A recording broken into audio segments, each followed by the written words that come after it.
Caitlin Clark is going to miss tonight's game, and she's got a groin injury. I have been banging the drum online and on here for the last 2 weeks saying there's something wrong with her legs. There's something going on. Is it the nagging quad injury? But it's something to do with the lower half of her body. It is a groin injury. Now we've got an idea of why she's struggling from long range, where it requires, some real push. Caitlin Clark's groin just waved the white flag like it was dodging debt collectors. She's sidelined. But hold on, the drama's just heating up. Dana Bowe, she didn't just stir the pot. She hurled it across the room. Fever fans are raging, quit rumors are swirling, and the whole situation is somehow messier than a toddler let loose with a bowl of spaghetti. So what actually happened? Why is Dana losing it? And how did Caitlin's groin injury become the wildest plot twist yet? Buckle up. This ride has no brakes and chaos in every turn. And that is the news that Caitlin Clark is out with a groin injury. Now, if you guys have been watching the Indiana Fever and Caitlin Clark play over the past 3 games, it is very clear that Caitlin Clark is not feeling like Caitlin Clark. She has only made 1 3-pointer in her last 3 games, and even just last game, she only had 6 points. But it wasn't only her performance on the court that was worrying fans, it was also just her demeanor, her energy. It felt like something was wrong. She wasn't hyping up the crowd like she normally. First it was the hip, now it's the groin. At this point, Caitlin Clark's body is throwing up more distress signals than a stranded pirate shouting into a coconut. This isn't just bad luck. We've officially left oopsie daisy territory and entered full-blown is she wearing a target mode. Somehow, every game turns into a wrecking match, and Caitlin's the only one on the court without an airbag. Clark is out again with an injury, which is the worst thing you can hear if you're a fan of the Indiana Fever, and really if you're a fan of the WNBA, because obviously Clark is the engine that makes the Indiana Fever go, and is the single biggest driver of interest in the WNBA, and it's not close.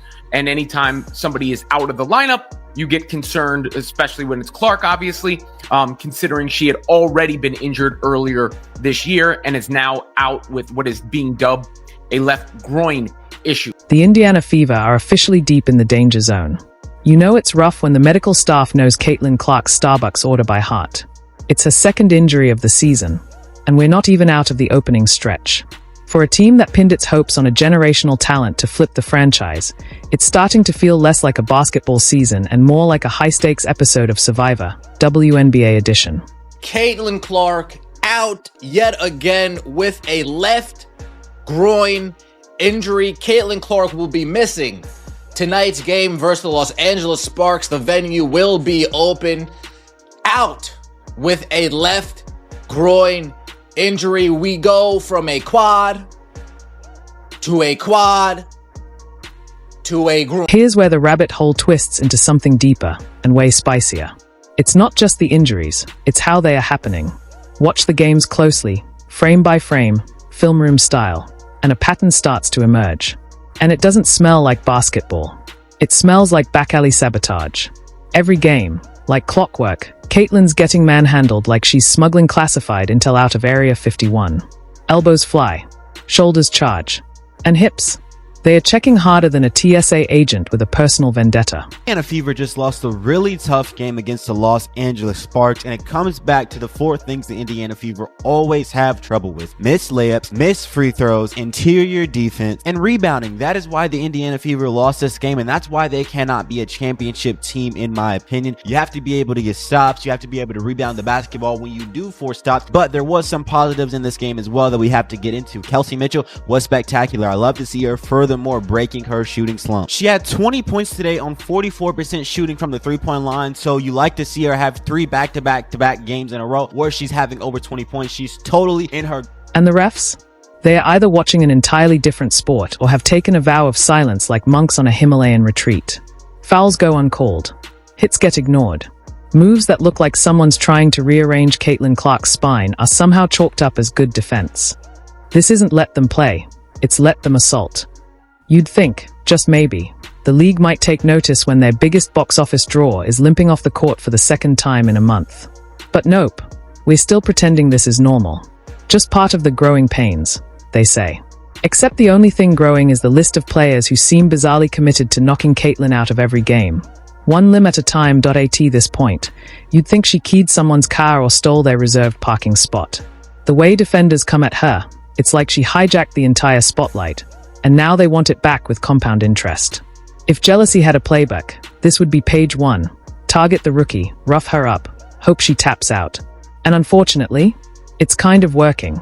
Pre-game routine, she was doing some things differently. Some fans also noticed that she had her upper left leg taped during a couple of those games. So there's a lot of things going on, a lot of things pointing to the fact that something wasn't right. And I have to be totally honest with you guys, I'm not surprised by this news at all. I was just having a conversation with my fiance last night and I told him, I was like, I think Caitlyn's hurt. I'm not going to be surprised if sometime soon the Indiana Fever pulls her and sits her for a few games. I think she is still battling some sort of injury. And less than 12 hours later, the news dropped from the Fever. But it's a tough blow not only to Caitlyn because we know that she loves to be on the court. It's a tough blow for the Indiana Fever because that is their superstar. Whether she is playing to the best of her abilities or not, they are still a better team with her on the court. Caitlyn's toughness has never been the issue. She could probably take a hit from a bulldozer and still drop 25. But even steel bends under enough pressure. And when every game feels more like a wrestling match in disguise, something's bound to snap. This week, it was her groin. But let's zoom out, because this isn't just an Indiana Fever problem. This is a WNBA problem. When your marquee player is getting treated like a pinata on Cinco de Mayo, that's not competitive edge. That's a screaming red flag with fireworks strapped to it. And the league's decision to look the other way? That's not just negligence. It's borderline malpractice. Fever fans are on edge. They are watching games with one hand over their eyes like it's a horror flick. Every time Caitlyn drives to the basket, it's a dare. Will she make it out clean? Will someone slam her into the floor again? Will a ref finally wake up and call a foul? Right now, it feels less like basketball and more like Russian roulette in a jersey. Dealing with an injury, not looking like herself, the game is already out of hand, yet we still put her back in with 45 seconds left. How much patience do I need to have before I can start going nuclear? Because I am getting very frustrated with what I am seeing. To everybody that said Caitlyn Clark didn't look like herself, salute to you. For everybody that said Caitlyn Clark might be going through something, salute to you. Clearly, you all saw what that person that stands there like this can't. It's gotten so absurd that you could probably place wild bets on which joint Caitlyn will injure next. Ankles, shoulders, spinal cord, you name it. At this point, it feels like we're playing injury bingo with one of the league's brightest stars. And yet, the league's silence is deafening, like a viewership in a library. The conspiracy theorists might not be so far off after all. Maybe there's a secret club dedicated to shutting her down, or a rogue PowerPoint circulating around the league titled How to Annihilate Clark Without Getting a Technical. Their whistles are gathering dust, their eyes appear barely attentive, and their presence on the court is about as useful as a screen door on a submarine. It's not just that officials are missing calls. They're overlooking the obvious. When physics-defying, limb-twisting, WWE-style fouls go unchecked, you'd have a tougher time getting flagged for jaywalking on the moon than for a flagrant hit that sends Caitlyn Clark sprawling sideways in the paint. Look at it, and you take a look at the injury. Stephanie White spoke about it, so let me give you the latest. This all just came out, so this is all as I speak. Basically, Tony East, shout out to him. This is the video of Stephanie White discussing the Caitlyn Clark injury. With Caitlyn, when did you guys find out about this groin injury, and how much of an absence do you expect from her beyond today? Yeah, late last night. I think it's very much a day-to-day thing, how she responds to treatment. I stay in my lane and let our strength and conditioning and our physical, our AT staff do what they do best. But yeah, I found out late last night, and then we'll treat it day. But hey, why worry about protecting your most marketable star, right? Let's just keep letting her get pummeled like she accidentally joined a secret fight club, one nobody asked for. Who needs health and safety when you've got drama and chaos to monetize? At this rate, the Fever might want to invest in a backup Caitlyn Clark. Maybe clone her. Or better yet, wrap her in bubble wrap and let her launch threes from a safety pod at half court. Because the current strategy, hope she survives, isn't exactly built to last. And it's not just the physical wear and tear. There's a mental toll here. too.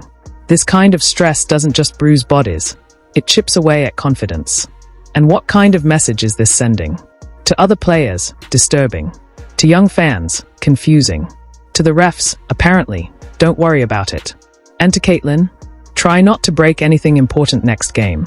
Maybe wear armor. Maybe bring legal representation. Or at the very least, duct tape your limbs before tip-off.